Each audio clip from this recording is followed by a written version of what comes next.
Sou o professor Jair e voltamos a conversar hoje sobre a atualização do instrumento de avaliação de cursos publicado pelo INEP ao final de junho de 2012.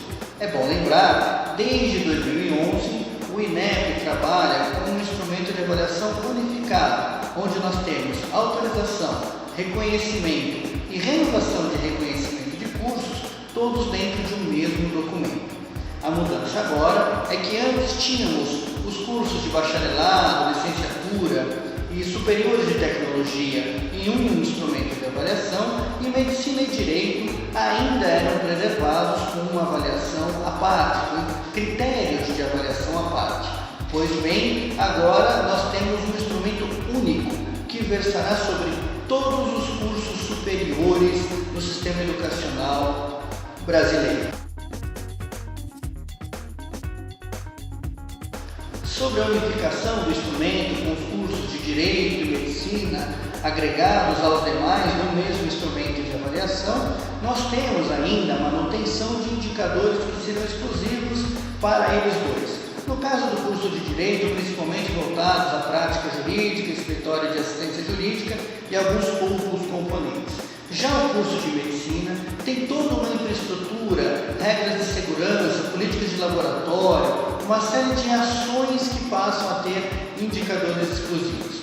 Neste caso, recomendamos cautela para as instituições que possuam cursos da área de saúde que trabalhem com laboratórios específicos. Por que essa cautela? Porque os indicadores que passam a ser utilizados serão similares ao do curso de Medicina. Em outras palavras, o curso de Medicina passa a ser parâmetro para os laboratórios e demais ações específicas de todos os cursos da área de saúde. Vamos falar sobre as mudanças desse instrumento de avaliação agora em 2012. Pois bem, primeira alteração importante, perfil do curso.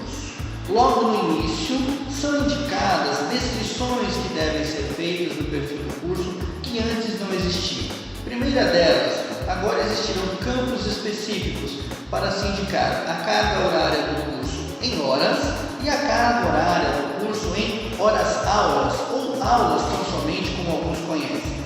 Pois bem, agora há a separação da proporção de horas para a proporção de horas-aulas. O que fica evidente é que o INEP quer verificar se os cursos cumprem com a carga horária mínima determinada pela legislação educacional e ao mesmo tempo não mascaram essa indicação dizendo que hora-aula é igual a aula. Eles passam a ter a proporção clara dentro do instrumento.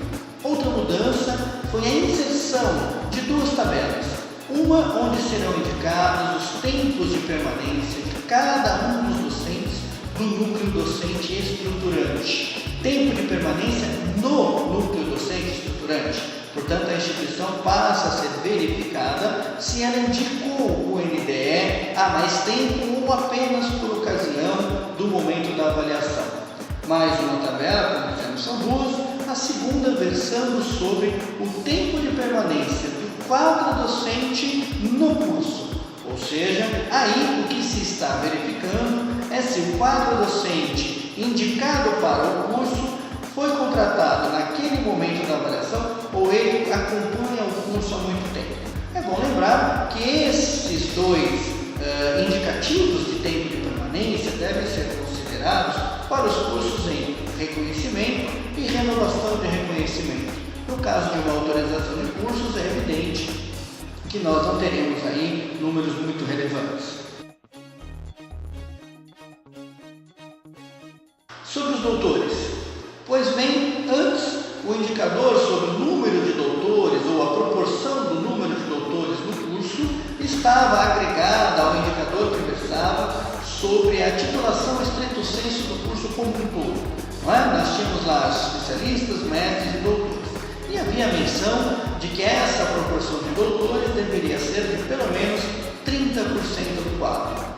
Pois bem, agora o número de doutores possui um indicador independente à parte e neste, para que se tenha um parâmetro, conceito 3, que seria um conceito razoável na escala de 1 a 5 do Ministério da Educação, ele aceita, ele permite que o curso tenha entre 10 a 20% de doutores, o que realmente é um alívio para muitas instituições, principalmente aquelas onde estão situadas uma escassez na oferta de doutores ou áreas de conhecimento que também têm escassez desse nível de formação do seu quadro científico.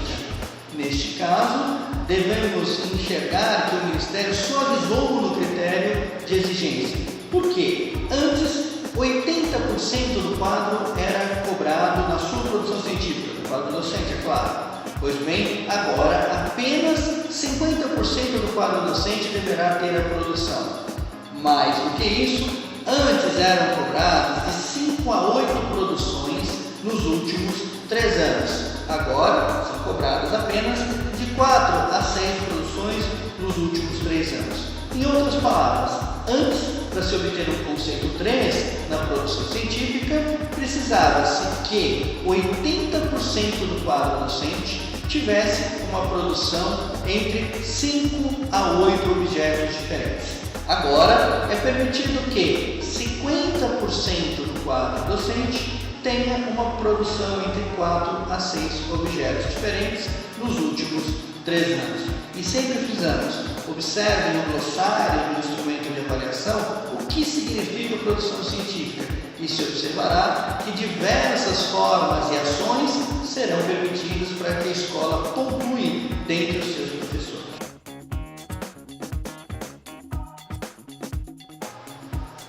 Educação à distância.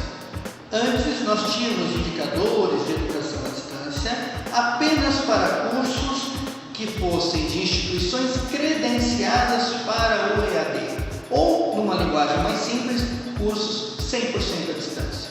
Agora, os mesmos indicadores, antes apenas para as instituições credenciadas, passam a versar para os cursos que apreendam essa modalidade de ensino dentro do limite legal de 20% da sua carga horária. Neste caso, portanto, o Ministério enxerga que em a instituição possuindo a educação à distância, seja credenciada para tal, ou seja, com os 20% da carga horária, todos os critérios e indicadores que serão avaliados para, principalmente, laboratórios, tutores, recursos da tecnologia da informação e comunicação, todos esses elementos passam a ser mensurados, o que, de certa forma, cria um padrão único de avaliação.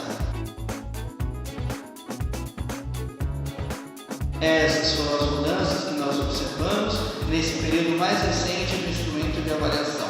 Mas é bom dizer que já foi publicada uma portaria em 28 de junho de 2012, onde foi criada uma comissão que está encarregada de avaliar os indicadores de EAD. Portanto, as novidades não param por aí. É mais uma vez um exemplo da insegurança que as instituições são obrigadas a coexistir com o Ministério da Educação. Obrigado, mais uma vez, estamos à disposição para esclarecer as dúvidas de vocês. Visite nosso site www.santosjunior.com.br.